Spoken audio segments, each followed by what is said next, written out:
So hey guys, welcome to my channel zoology vibes. Hope you are good and fine. So आज का इस lecture में हम brains के बारे में पढ़ेंगे। जो हमारे ब्रेन के पार्ट्स होते हैं, fore brain, hind brain, mid brain, उनके बारे में पढ़ेंगे। तो स्टार्ट करते हैं हम अपना आज का लेक्चर। तो अब हम बात करते हैं ब्रेन की मेन पार्ट्स की, which is hind brain, fore brain and mid brain. ठीक है, तो सबसे पहले हम जो स्टार्ट करते हैं, हम स्टार्ट करते हैं हाइंड ब्रेन से। ठीक है, the hindbrain consists of myencephalon and metacephalon. The myencephalon is a posterior most portion of hindbrain and merged with the spinal cord. जो हाइंड ब्रेन होता है, मैंने पहले ही बताया आपको स्टार्टिंग में भी इस लेक्चर के, कि ये कंटेन करता है माइलिनसेफ्लॉन और मेटासेफ्लॉन। ठीक है, जो माइलिनसेफ्लॉन है पोस्टीरियर पार्ट है ब्रेन का, हाइंड ब्रेन का, और ये स्पाइनल कॉर्ड को जाके मर्ज हो जाता है। तो मतलब इसके अंदर क्या आता है, क्या इंक्लूड होता है हमारे हाइंड ये माइलिनसेफ्लॉन में मेडुला ऑब्लिगेंटा। ठीक है, जो ये है मेडुला कंटेन करके रखता है। It also refer to as the oldest part of the brain as it is well developed in all vertebrates even through the other portion may be rudimentary. ठीक है, जो मेडुला ऑब्लिगेंटा है, ये सबसे प्रिमिटिव पार्ट माना जाता है ब्रेन का। क्योंकि ये सारे वर्टिब्रेट्स में वेल डेवलप देखा गया। अभी तक जितनी भी स्टडीज़ हुई है सब में ये वेल डेवलप देखा गया। हालांकि इसका जो कुछ पार्ट है वो रूडिमेंट्री है, बिना काम का है, लेकिन ये जो है हाईली डेवलप होता है, वेल डेवलप्ड होता है। हर एक ऑर्गेनिज्म में, हर एक वर्टिब्रेट्स में, जितने भी हमने अभी तक पढ़े, फिश, एम्फीबियन, सब में ये वेल डेवलप है। ठीक है, the general structure of medulla is like a spinal cord except that the central canal enlarge. जो स्ट्रक्चर होता है मेडुला का, सिमिलर होता है स्पाइनल कॉर्ड के जैसे, एकदम उसकी तरह सिमिलर होता है। बट इसमें क्या है, जो इनका सेंट्रल कैनाल होता है वो एनलार्ज होता है। जो मेडुला है उसका सेंट्रल कैनाल जो है वो एनलार्ज होता है, क्योंकि वो फोर्थ वेंट्रिकल होता है। तो वेंट्रिकल ऑब्वियस से बात है उससे ज़्यादा चौड़ा होता है, उससे ज़्यादा बड़ा होता है। ठीक है, and the thin highly vascular roof known as posterior coracoid plexus from the dorsal to the central canal. The coracoid plexus of the brain produce cerebrospinal fluid and control its composition. ठीक है, जो ये हमारा जो इसका vascular roof होता है as a posterior, वो बनाता है पोस्टीरियर कोराकोइड प्लेक्स। ठीक है, जो इसका वो होता है वेस्कुलर रूफ होता है आपके मेडुला का, वो पोस्टीरियर, पीछे वाला पोस्टीरियर कोराकोइड बनाता है, और जो एंटीरियर कोराकोइड प्लेक्स होता है वो फोर ब्रेन बनाता है। अभी हम आगे जो फोर ब्रेन पढ़ेंगे तो उसमें पढ़ेंगे। तो पोस्टीरियर कौन बनाता है, आपका हैंड ब्रेन बनाता है। और ये कोराकोइड प्लेक्सस का काम क्या होता है, ये प्रोड्यूस करता है सेरेब्रोस्पाइनल फ्लूइड का, और उसके कंपोजिशन को मेंटेन करने का काम करता है। ठीक है, the medulla contain important nerve centres और nuclei which control vital physiological function that are involuntary like heart beat, respiration and metabolism. जो मेडुला होता है उसका जो न्यूक्लियस प्रेजेंट होता है, न्यूक्लियस यहाँ पे जो वर्ड यूज़ किया गया है, ये न्यूक्लियस का प्लूरल है। न्यूक्लियस यहाँ पे ब्रेन के लिए यहाँ पे उसलिए यूज़ किया जाता है जब वाइट मैटर में थोड़ा थोड़ा अमाउंट में ग्रे मैटर प्रेजेंट होता है, जो सेल बॉडी है वो एग्रीगेट हो जाती है, तो उसे हम न्यूक्लियस कहते हैं। ठीक है, और इसका काम क्या होता है, ये जितनी भी इनवॉलेंट्री फंक्शंस होते हैं, रेस्पिरेशन, हार्ट बीट, मेटाबॉलिज्म, इन सबको जो कंट्रोल करता है वो हमारा मेडुला करता है। ठीक है, हमने माइलिनसेफ्लॉन देख लिया। अब हम बात करते हैं मेटासेफ्लॉन के। तो मेटासेफ्लॉन के अंदर क्या इंक्लूड होता है, आपका जो metencephalon is the interior part of the hind brain. जो हाइंड ब्रेन है उसका इंटीरियर पार्ट होता है। इसका जो डॉर्सल पार्ट होता है वो एलिवेटेड होता है, थोड़ा उठ जाता है, थिक हो जाता है, और फॉर्मेशन करता है सेरिबेलम का।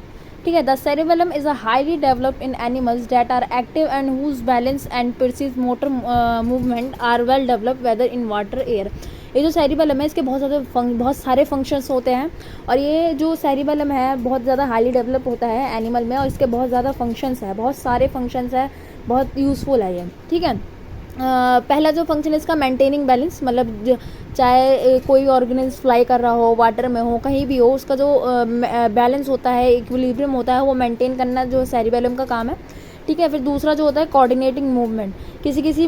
कोई मूवमेंट ऐसी होती है जिसमें सिर्फ एक मसल्स का काम नहीं होता, बहुत सारे मसल्स लगते हैं इंटरनली, तो उनको जो कोऑर्डिनेट करता है वो सेरिबेलम करता है। ठीक है, वो ऐसे कोऑर्डिनेट नहीं हो सकते। तो ये जो आउटपुट देते हैं, इन्हें मॉडिफाई करके अच्छे से रिफाइन करके आउटपुट देते हैं, और बहुत ज़्यादा ईजी वे, मतलब बहुत ज़्यादा कॉम्प्लेक्स कोऑर्डिनेशन को ये कंट्रोल करते हैं। ठीक है, फिर ये जो विज़न में हेल्प करते हैं, जो भी आई मूवमेंट है उसमें हेल्प करते हैं ये, और जितनी भी लर्निंग होती है, जैसे हम कोई चीज़ लर्न करते हैं तो कहीं कहीं उसका भी रोल आपको सेरिबेलम में देखने को मिलता है।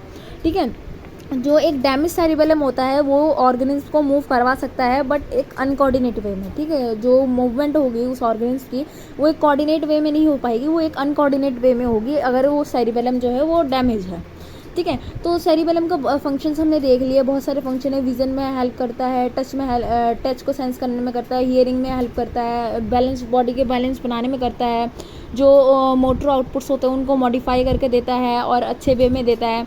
जितने भी इनपुट्स हैं उनको जल्दी से जल्दी बहुत जल्दी रिले करता है मैसेज। वैसे तो रिले हमारा पूरा ब्रेन करता है, बट ये भी बहुत अच्छे से करता है, ठीक है।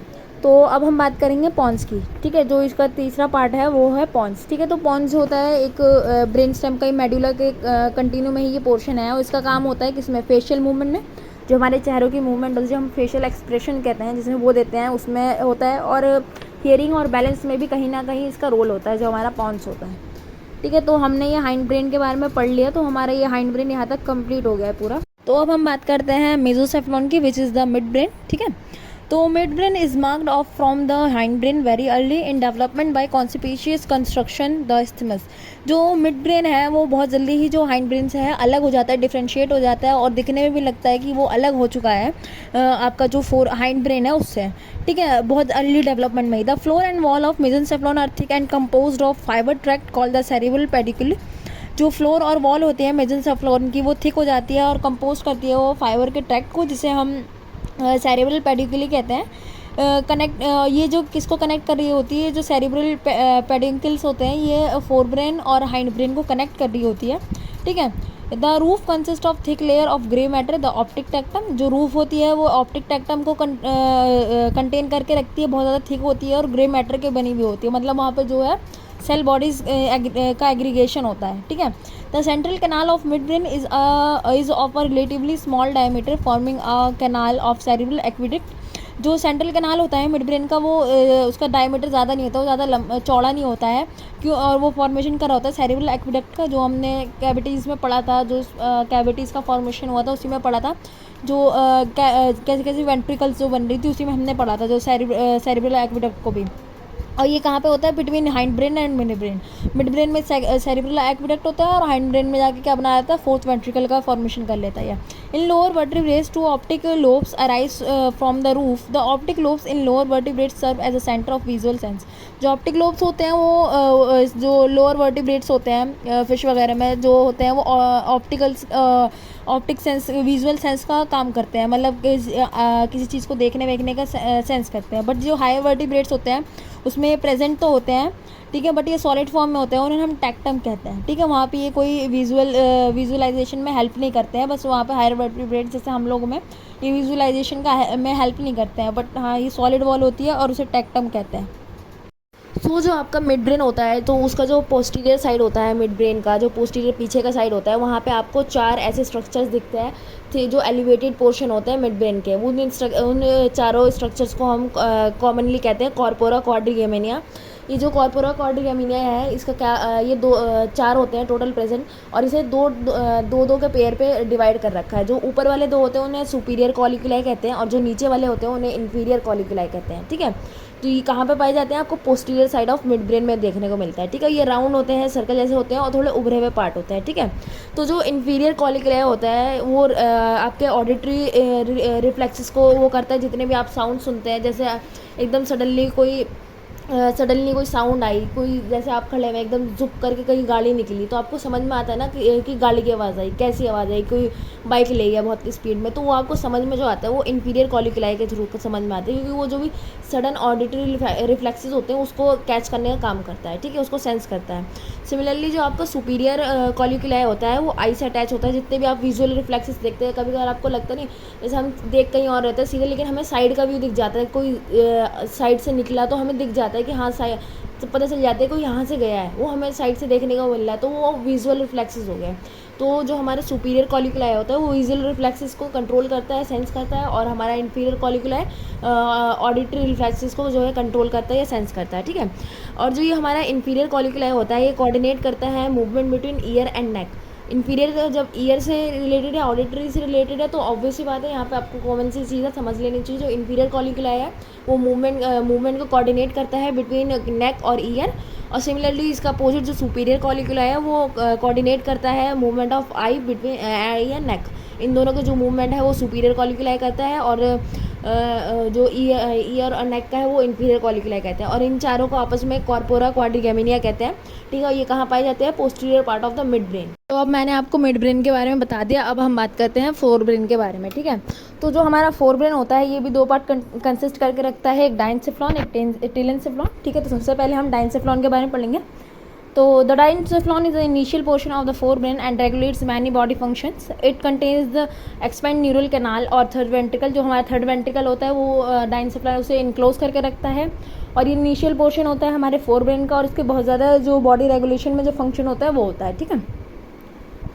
The epithalamus, the wall from the thalamus and the floor from the hypothalamus. जो आपका जो इसका थिन डॉर्सल रूफ होता है, जो रूफ होता है वो एपिथैलेमस बनाता है, जो वॉल्स होते हैं वो थैलेमस बनाता है, और जो फ्लोर होता है आपके डाइनसेफ्लॉन का वो हाइपोथैलेमस बनाता है, ठीक है। इन सब के मिला के ही जो आपका डाइनसेफ्लॉन है वो बनता है, ठीक है। It is thicken by the presence of proliferation of neurons. Neurons के प्रोलिफिकेशन से जो होते हैं ये सारे थिक हो जाते हैं, चौड़े हो जाते हैं, ठीक है।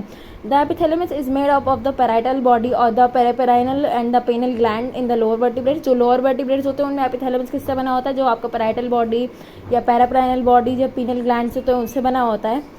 The parietal body is absent from the higher vertebrates. जो हायर वर्टिब्रेट्स होते हैं उनमें जैसे ह्यूमन वगैरह में मैमल्स वगैरह में जो आपके ये पैरापेराइनल बॉडी होती है ये एब्सेंट होती है, ठीक है। The parietal body is absent from the higher vertebrates, only the pineal gland is present in all. जो पीनल ग्लैंड है वो सब में प्रेजेंट होता है, लोअर से हायर वर्टिब्रेट्स सब में प्रेजेंट होता है, बट जो ये पैरापेराइनल बॉडी होती है हायर वर्टिब्रेट्स जो मैमल्स वगैरह होते हैं उनमें एब्सेंट होता है, ठीक है। The penile body affects skin pigmentation in lower vertebrates and probably affect the photoperiod। जो पिनल ग्लैंड होता है ये जो स्किन की पिगमेंटेशन होती है, जो आपका कलर होता है मेलानिन जिसके थ्रू कलर आता है, तो उसको कंट्रोल करता है जो आपका पिनल ग्लैंड है स्किन के कलर को। और जो आपकी साइकिल्स होती है जैसे आपका वेक, स्लीप साइकिल, बायोलॉजिकल साइकिल होती है, इन सबको जो कंट्रोल करता है ये आपका पिनल ग्लैंड कंट्रोल करता है, ठीक है। The thalamus contain a number of cell clusters that are important in coordinating sensory impulses from all the parts of body। जो ये आपका थैलेमस होता है जितने भी सेंसरी आती हैं कोऑर्डिनेटिंग सेंसरी इम्पल्सेस आती हैं सबको जो आपका जो थैलेमस है वो ट्रांसमिट करता है, वहाँ से जो इम्पल्सेस है वहाँ जाती है, ठीक है। Except olfactory impulses that go directly to the cerebral cortex. जितनी भी इन्फॉर्मेशन आती है वो थैलेमस से होकर ही सेरेब्रल कॉर्टेक्स में जाती है, बट जो ऑलिफिकेशन है, जो स्मेल की सिग्नल्स होते हैं वो सीधा डायरेक्ट आपके सेरेब्रल हेमिस्फीयर में जाते हैं। क्यों? क्योंकि जो हमारा आपका ऑलिफिकेशन होता है वो सेरेब्रल हेमिस्फीयर से जब हमारा डेवलप हो रहा होता है तो उसमें अलग से ही पोर्शन प्रेजेंट होता है जो आगे की साइड को प्रेजेंट होता है। जब आपको मैं वो कंपैरेटिव एनाटॉमी ऑफ ब्रेन बताऊंगी तो उसमें आपको पढ़ाऊंगी जो ये आपका ब्रेन है कैसे कैसे डेवलप हो, उसी में हम इसको भी कवर कर लेंगे, ठीक है। The thalamus is actually a relay centre of all sensory information going to the cerebral cortex. जितने भी सेरेब्रल कॉर्टेक्स में इन्फॉर्मेशन जाते हैं सब पहले कहाँ से होकर जाते हैं? थैलेमस से। तो ये क्या है? रिले सेंटर है, ठीक है। The anterior part of the roof of the diencephalon form the anterior coracoid plexus. जो एंटीरियर पार्ट होता है डाइनसेफ्लॉन के रूफ का वो एंटीरियर कोराकॉइड प्लेक्सस बनाता है। जब हमने हाइंड ब्रेन पढ़ा था तो मैंने उसमें बताया था ना पोस्टीरियर कोराकॉइड प्लेक्सस बनाता है हमारा हाइंड ब्रेन। तो सिमिलरली इसमें क्या बनता है आपका एंटीरियर कोराकॉइड प्लेक्सस, ठीक है। अब बात करते हैं hypothalamus. The hypothalamus is the most ventral portion of the diencephalon. ये जो है पीछे का पोर्शन वेंट्रल पोर्शन होता है डाइनसेफ्लॉन का। This include the posterior pituitary. जो पोस्टीरियर साइड की जो पिट्यूटरी ग्लैंड्स वगैरह होती हैं वो इंक्लूड करता है आपका hypothalamus. Hypothalamic nuclei are involved in the maintaining the body's internal homeostasis. जो बॉडी के इंटरनल टेम्परेचर होता है, जो हेमियोस्टेटिस होता है वो आपका हाइपोथैलेमस कंट्रोल करता है, ठीक है। They regulate appetite, sexual activity, body temperature, water balance and alertness and some aspect of the emotional behaviour. जितने आपके इमोशनल बिहेवियर हो गए, सेक्सुअल एक्टिविटी हो गई, आपकी जो एपिटाइट, भूख वगैरह होती है, बॉडी टेम्परेचर होता है, इन सबको कौन कंट्रोल करता है? हाइपोथैलेमस।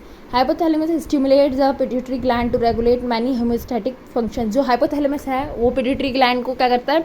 स्टिमुलेट करता है कि तुम इस हार्मोन को रिलीज करो, इससे ये फंक्शन होगा, है ना। हाइपोथैलेमस का काम क्या होता है? ऑर्डर देना आपके जो पिट्यूटरी ग्लैंड है उनको। तो अब हमने कर लिया हमारा जो डाइनसेफ्लॉन वाला पार्ट था, उस पोर्शन को हमने कंप्लीट कर दिया। अब हम बात करते हैं टेलेनसेफ्लॉन की, ठीक है। Telencephalon or cerebellum is the terminal portion of the forebrain. It shows the greatest difference in the degree of development among the vertebrates. जो डेवलपमेंट हुई जैसे जैसे वर्टिब्रेट्स में एडवांस होते गए वैसे वैसे जो आपका सेरिब्रम है वो डेवलप होता गया. सेरिब्रम का दूसरा नाम टेलेनसेफ्लॉन है. ठीक है. In the course of development from the both side of telencephalon arises the each of the paired cerebral hemisphere which is associated with olfactory bulb develop from the telencephalon. जैसे जैसे डेवलपमेंट होती रही जो टेलेनसेफ्लॉन था वो बड़ा होता रहा और जो पेयर्ड जो सेरिब्रल हेमिस्फीयर है वो एसोसिएटेड जुड़ते गए किसके साथ, ऑल्फैक्टरी बल्ब के साथ. उसको मतलब आप उसके साथ ज्वाइन होते गए. जब मैमल्स तक का जब डेवलपमेंट आया तो उसमें जो ऑल्फैक्टरी बल्ब थे वो उससे इतना ज़्यादा ज्वाइन हो चुके थे उसमें एकदम उसके अंदर जैसे आप समझ लीजिए उसके अंदर ही घुस गए थे. ठीक है. The neural canal extend into the lateral ventricle of the cerebral hemisphere. जो न्यूरल कैनाल था वो लेटरल वेंट्रिकल बनाता है सेरिब्रल हेमिस्फीयर में, जो वेंट्रिकल 1 और 2 भी कहते हैं इसे हम. The seat of consequences lies in the cerebral hemisphere. The nerve centers controlling the activities which characterize the highly developed physical life of the human such as intelligence, thought, sensation.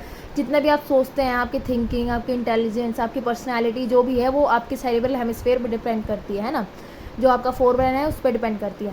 At the anterior end of the cerebral hemisphere is an outgrowth called the olfactory lobe. जो आपका cerebral hemisphere होता है उसके पास जो आपका 2 outgrowth देखने को मिलती है जिसे हम ऑल्फैक्टरी लोब कहते हैं. द ऑल्फैक्टरी लोब में come in contact with the nasal apparatus in the lowest living vertebrates. जो लोअर वर्टिब्रेट्स होते हैं उनमें जो ऑल्फैक्टरी अपरेटस होता है वो नेजल अपरेटस के कॉन्टैक्ट में आ रहा होता है. ठीक है. The hemisphere are divided into a anterior and the posterior olfactory lobe. जो हेमिस्फीयर होता है वो डिवाइड हो रहा होता है एंटीरियर और पोस्टीरियर ऑल्फैक्टरी लोब में. जो इनका ऑल्फैक्टरी लोब होता है वो भी डिवाइड होता है 2 सेक्शन में, एंटीरियर और पोस्टीरियर ऑल्फैक्टरी लोब. ये concern mainly with the receiving olfactory impulses. जितने भी ऑल्फैक्टरी इम्पल्सेस आते हैं उन्हीं के लिए कंसर्न होता है, उन्हीं को रिसीव करने के लिए वो होता है, फॉर्म हुआ होता है. In all vertebrates, the floor of each hemisphere differentiate into the thickened corpus stratum, which is the best developed in reptiles and birds. जो आपका इनका जो सेरिब्रल हेमिस्फीयर होता है, इनका जो फ्लोर होता है वो थिक हो गया होता है और कॉर्पस स्ट्रेटियम बनाता है रेप्टाइल्स और बर्ड्स में, और ये कॉर्पस स्केलोजम बनाता है मैमल्स में. बर्ड्स और रेप्टाइल्स में वेल डेवलप्ड कॉर्पस स्ट्रेटम और मैमल्स में कॉर्पस स्केलोजम बनाता है. ठीक है. The grey region of corpus striatum are often referred to as basal nuclei. जो आपका ग्रे रीजन होता है कॉर्पस स्ट्रेटियम का उसे बेसल न्यूक्लियाई कहते हैं. पहली बात मैं ये बता दूं, जो गैंग्लिया और न्यूक्लियाई होता है ये दोनों सेम होता है. बस गैंग्लिया आपका जो होता है सीएनएस में प्रेजेंट होता है और जो आपका पीएनएस में होता है प्रेजेंट, जो सेल बॉडीज़ का एग्रीगेशन होता है पीएनएस में प्रेजेंट, उसे हम गैंग्लिया कहते हैं. और जो सेंट्रल नर्वस सिस्टम में होता है उसे न्यूक्लियाई कहते हैं. ठीक है. The remainder of the hemisphere consist of pallium which form the roof over the lateral ventricles. ठीक है. जो बाकी का जो पोर्शन होता है वो पेलियम बना रहा होता है आपके जो रूफ वगैरह में लेटरल वेंट्रिकल के साइड, वहाँ पे जो है वो पेलियम बना रहा होता है. ठीक है. तो हम कंपैरेटिव एनाटॉमी देखेंगे, उसमें जो डिफरेंशिएट हुआ कैसे कैसे क्या डेवलप हुआ हम सब के बारे में देखेंगे. Fore brain, hind brain, mid brain, है ना. तो हम उन सब के बारे में पढ़ेंगे. तो आज के लेक्चर मेरे यहीं पे ख़त्म होता है. होपफुली आपको वीडियो पसंद आई होगी. वीडियो पसंद आई तो लाइक शेयर सब्सक्राइब करना बिल्कुल ना भूलें. Thank you.